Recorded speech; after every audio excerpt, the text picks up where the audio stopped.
Today's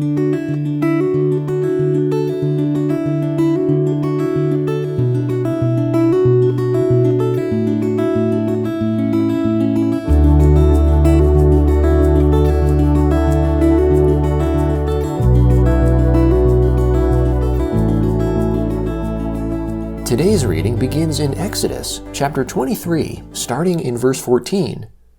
You shall observe a feast to me 3 times a year.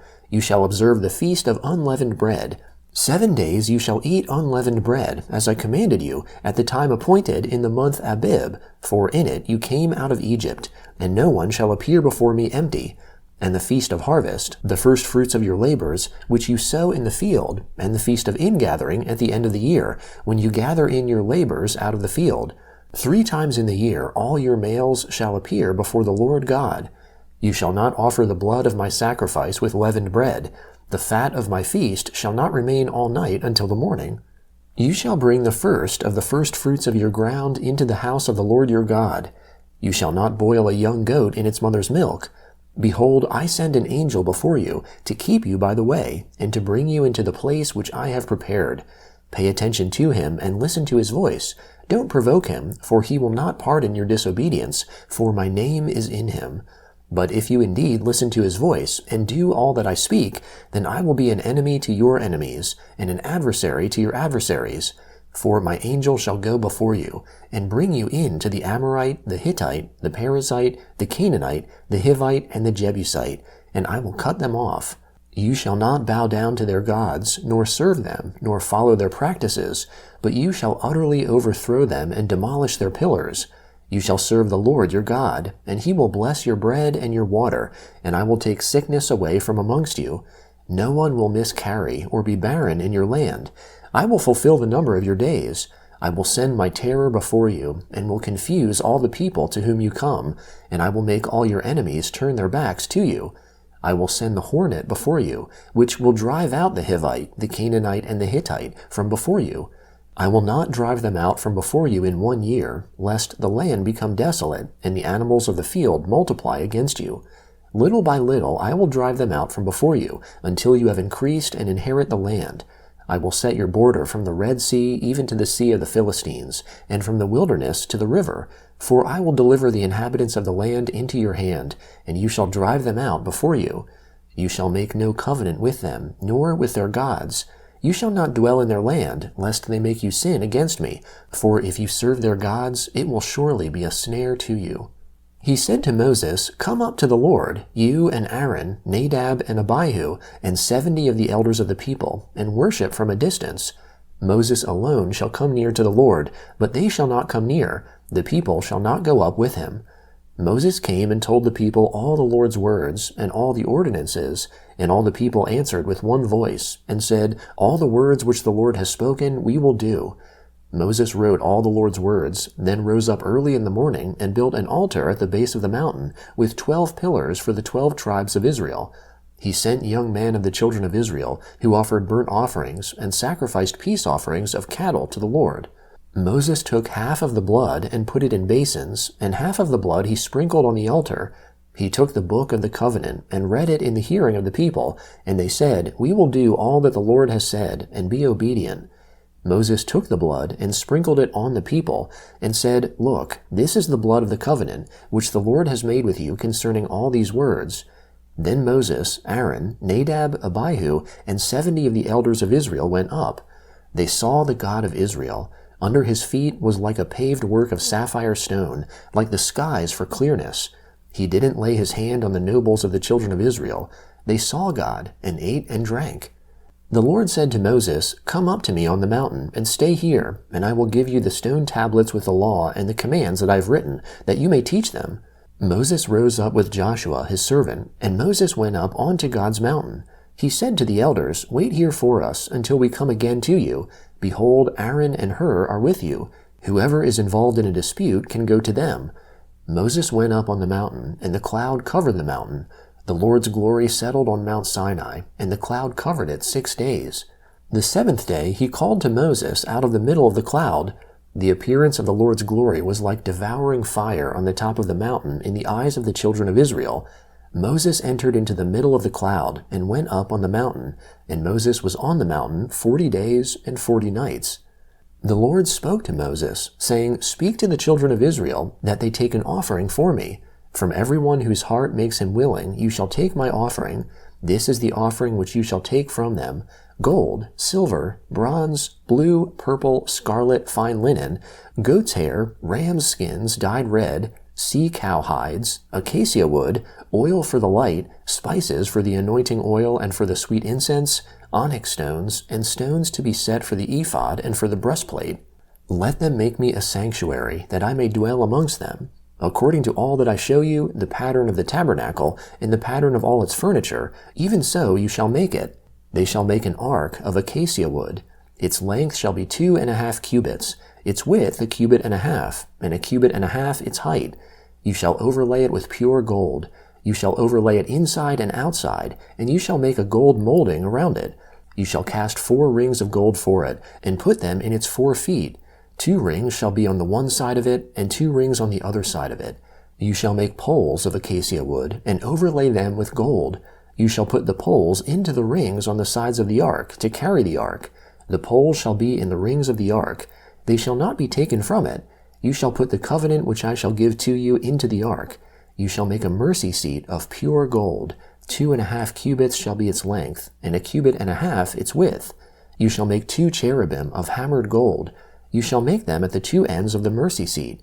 Make 1 cherub at the one end, and 1 cherub at the other end. You shall make the cherubim on its 2 ends of one piece with the mercy seat. The cherubim shall spread out their wings upward, covering the mercy seat with their wings, with their faces towards one another. The faces of the cherubim shall be towards the mercy seat. You shall put the mercy seat on top of the ark, and in the ark you shall put the covenant that I will give you. There I will meet with you, and I will tell you from above the mercy seat, from between the 2 cherubim which are on the ark of the covenant, all that I command you for the children of Israel. You shall make a table of acacia wood. Its length shall be 2 cubits, its width 1 cubit, and its height 1.5 cubits. You shall overlay it with pure gold, and make a gold molding around it. You shall make a rim of a hand width around it. You shall make a golden molding on its rim around it. You shall make 4 rings of gold for it, and put the rings in the 4 corners that are on its 4 feet. The rings shall be close to the rim, for places for the poles to carry the table. You shall make the poles of acacia wood, and overlay them with gold, that the table may be carried with them. You shall make its dishes, its spoons, its ladles, and its bowls, with which to pour out offerings. You shall make them of pure gold. You shall set bread of the presence on the table before me always. You shall make a lampstand of pure gold. The lampstand shall be made of hammered work. Its base, its shaft, its cups, its buds, and its flowers shall be of one piece with it. There shall be 6 branches going out of its sides, 3 branches of the lampstand out of its one side, and 3 branches of the lampstand out of its other side. 3 cups made like almond blossoms in one branch, a bud and a flower, and 3 cups made like almond blossoms in the other branch, a bud and a flower. So for the 6 branches going out of the lampstand. And in the lampstand 4 cups made like almond blossoms, its buds and its flowers, and a bud under 2 branches of one piece with it, and a bud under 2 branches of one piece with it, and a bud under 2 branches of one piece with it, for the 6 branches going out of the lampstand. Their buds and their branches shall be of one piece with it, all of it one beaten work of pure gold. You shall make its lamps 7, and they shall light its lamps to give light to the space in front of it. Its snuffers and its snuff dishes shall be of pure gold. It shall be made of a talent of pure gold, with all these accessories. See that you make them after their pattern, which has been shown to you on the mountain. The Gospel of Matthew, chapter 24, beginning in verse 29. But immediately after the suffering of those days, the sun will be darkened, the moon will not give its light, the stars will fall from the sky, and the powers of the heavens will be shaken. And then the sign of the Son of Man will appear in the sky. Then all the tribes of the earth will mourn, and they will see the Son of Man coming on the clouds of the sky with power and great glory. He will send out his angels with a great sound of a trumpet, and they will gather together his chosen ones from the 4 winds, from one end of the sky to the other.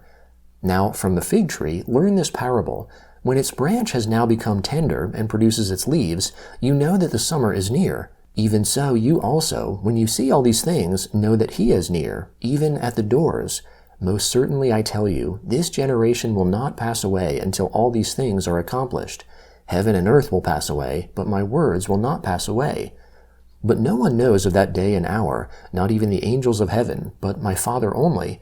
As the days of Noah were, so will the coming of the Son of Man be. For as in those days which were before the flood, they were eating and drinking, marrying and giving in marriage, until the day that Noah entered into the ship, and they didn't know until the flood came and took them all away, so will the coming of the Son of Man be. Then 2 men will be in the field, one will be taken and one will be left. 2 women will be grinding at the mill, one will be taken and one will be left. Watch therefore, for you don't know in what hour your Lord comes. But know this, that if the master of the house had known in what watch of the night the thief was coming, he would have watched and would not have allowed his house to be broken into. Therefore also be ready, for in that hour that you don't expect, the Son of Man will come. Who then is the faithful and wise servant, whom his Lord has set over his household, to give them their food in due season? Blessed is that servant whom his Lord finds doing so when he comes. Most certainly I tell you that he will set him over all that he has.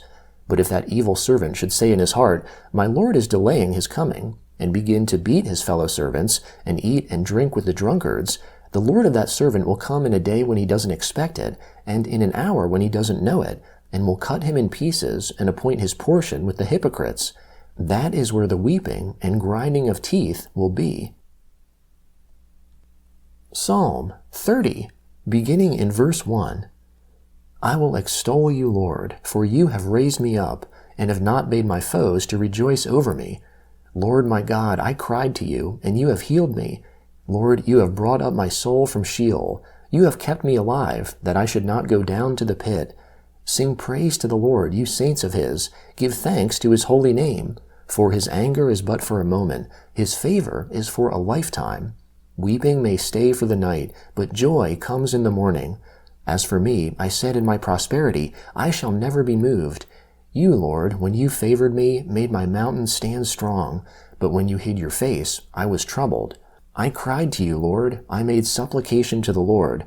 What profit is there in my destruction, if I go down to the pit? Shall the dust praise you? Shall it declare your truth? Hear, Lord, and have mercy on me. Lord, be my helper. You have turned my mourning into dancing for me. You have removed my sackcloth and clothed me with gladness, to the end that my heart may sing praise to you and not be silent. Lord my God, I will give thanks to you forever. Proverbs chapter 7, beginning in verse 24. Now therefore, sons, listen to me. Pay attention to the words of my mouth. Don't let your heart turn to her ways. Don't go astray in her paths. For she has thrown down many wounded. Yes, all her slain are a mighty army. Her house is the way to Sheol, going down to the rooms of death.